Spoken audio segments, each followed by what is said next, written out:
half a foot before I hit the fence. Oh yeah, no brakes. Forgot about this. First, show me first.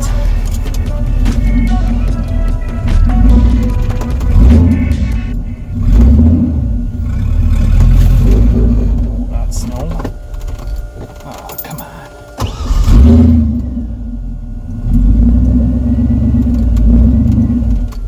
Rock.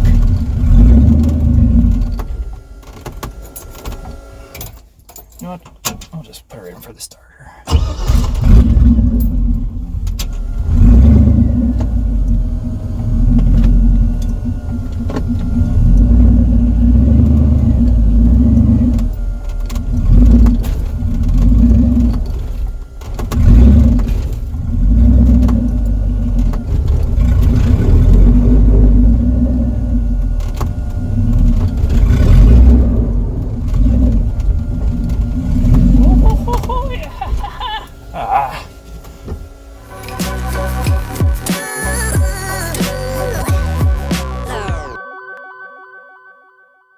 Welcome back to the garage.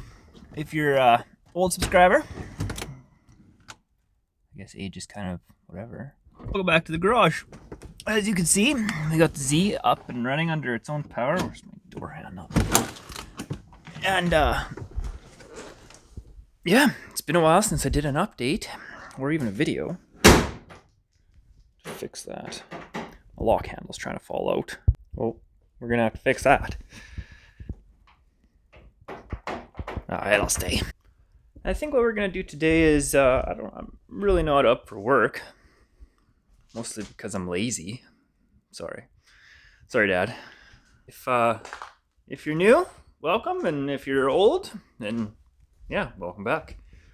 So this is it. Got it running. It's moving under its own power. I've been procrastinating making a video because I just really wasn't up for filming. But I figured, since we're getting some new subscribers and there's lots of questions and guys asking, you know, mostly what kind of transmission did we put in it and this and that, I figured we'd cover a basic rundown of the car, what we did, what we need to do, what we're going to do, future plans, all that and the like. And yeah, if you have any questions, throw them down in the comments. And if you have anything good to say, throw it down in the comments. And if you don't, then whatever. Alright, so we'll start with the basic chassis. It is a 78 280Z. Picked it up from a dude who owned a body shop, an old guy. Had been sitting out front since 86, so a long time already. Got that for $600. Brought it home, painted it this beautiful shade of green, and then sanded the green off a little bit. It was this yellow primer all over, eh? The old guys know this primer. Older than me, sorry. And so it was all this yellow primer, the whole thing just looked deadly. So painted it green, sanded it through so you could see a little bit of it coming through because I wanted it to look a little bit weathered. And then put the shark teeth and this weird eye on there.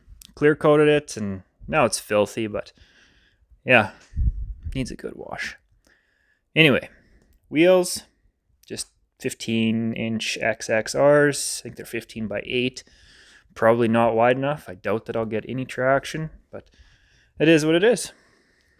Get some decent tires for it, and maybe we'll hook up, eh? Spoiler. A little home built by John type of situation. It's not bad. It was this steel I got in a sheet, and it was a little bit harder than the stuff I usually work with. So she got some hammer marks in her, but you know, it adds character. Got turnbuckles holding it up. I think it's holding the turnbuckles up. Let's see. That one's kind of tight. Whatever. Those will rattle worse than all the quarters I have in a coffee can that I call my savings account. Back up the other side is pretty much the same as the other side. All right, we'll skip over to the powertrain now. For the powertrain, we have a 5.3 truck motor out of an 05 Silverado. It is an L33, so it's the aluminum block, aluminum heads, 799 heads, I guess. We got truck manifolds flipped upside down and backwards, welded together. There's a turbo flange down here. There's supposed to be a turbo there. All the guys that are subscribed for that reason, I'm sorry. We're going to hold off on the turbo for now. We're just going to run our NA, at least for the summer, and just shake it down. Make sure that I actually like driving it before I add a whole bunch more power and start, breaking stuff. So that's pretty self-explanatory, completely stock.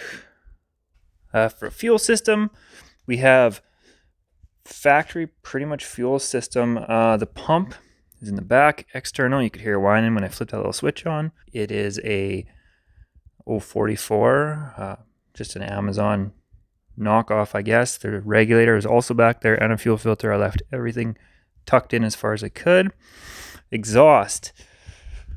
And shoot through down there, run along the side of the car, and then exit probably somewhere right in here, in front of the tire.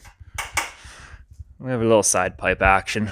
Get her out, put a cherry bomb or something in there to quiet it down. It's not terrible loud, but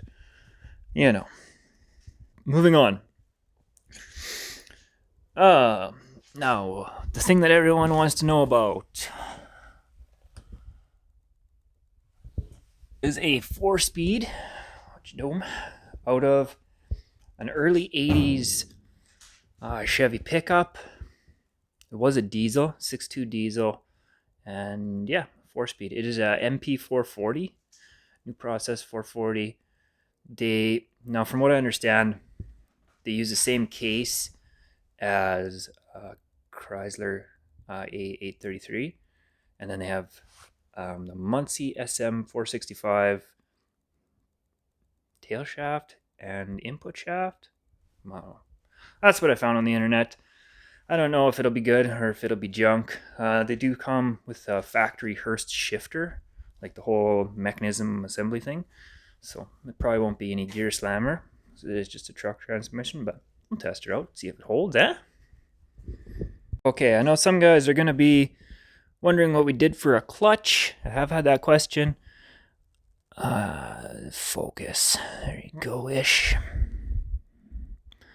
Anyway, clutch master and internal clutch slave cylinder from Speedway Motors. They make a classic car kit or whatever.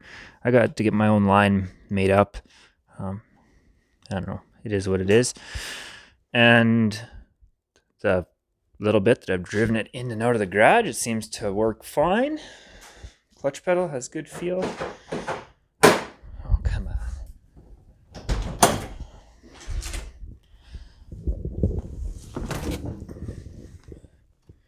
Like, it is just about top of the engagement.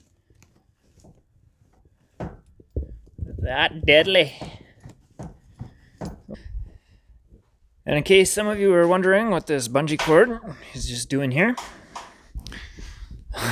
that's the return spring for my temporary throttle cable that I got here. Chunk of wire, and now here a couple knots in it, zip tied onto the old throttle.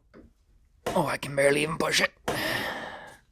Anyway, it's not staying. I just needed to get it in the garage. Last time I drove it out, I had a freaking string through the window coming out here, wrapped on there, and I'm just in there just trying to, oh, that's a hard thing, trying to drive your car with a string attached to the throttle. And finally, the Achilles heel. Let's see if we can get even in there. Oh, watch your face. Oh, you can't see nothing. Now, out in the back end here, I believe is R200. I'm very well could be mistaken, just from what I found on the old internet there. Guys say that if the mustache bar is flat, then it's an R180, and if it's got like a whipple to it or whatever, then it's a R200. I don't know. I'm sure if we put any more power than it came with, the thing will be pretzeling axles. But yeah, you know what, maybe I'll get some clips of that and throw them in there, see if I can jack it up, and someone might be able to tell me what I'm looking at.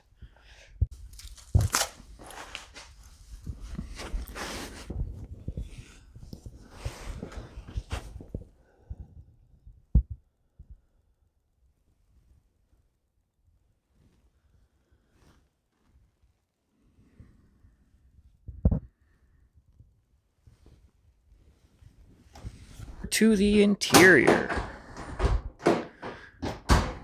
Oh, good day. Some people, man, just can't have anything nice. Start with the good stuff. Royal wheel. Beauty. I love this thing. Thank you, wife. That was a Christmas present. Or a birthday present. I can't remember. Anyway, it was a present. Shifter. Okay. The original interior had a console that came through here, ran all the way back, and the shifter for the factory 4-speed came out there. Ours is a little farther up, so just whipped up a little cup holder, a couple of exhaust pipes, and a little piece of plate, stuck her in there, a little bit of carpet in the bottom, screws poking out still. Maybe we should finish this at some point. Shove down there, that's good right there. Carpet, it's a welcome mat from Walmart, or an entrance mat, whatever. It matched up pretty well. It was, let's see. You can't see diddly. But yeah, it matched up really nice. Once the tunnel gets a little bit of heat run through it, and I actually put the carpet down where it's supposed to be, I'm sure it'll relax and not be so wrinkly. Or it won't. I don't know. This little switch over here. This switch activates when I have my battery turned on. Grabbed it because it looks like, looks like a choke switch. And that one just activates my relays. I got a couple relays over here, one for fan, one for fuel pump, one for ECU. And the ECU is just laying on the floor. Whatever. Other than that, nothing fancy. Still half apart and in disarray and dirty, and that'll work. I have to Dukes of Hazzard it all the time. Alright, well, I think that's where we're going to end her today. Do you have any questions, comments, anything you need to add, ask? Lots of stuff I've forgotten already because this project's been ongoing for just now 5 years. So, and I'm not good at remembering the little stuff. So anyway, yeah, thanks for sticking around if you made it this far, and see you in the next one.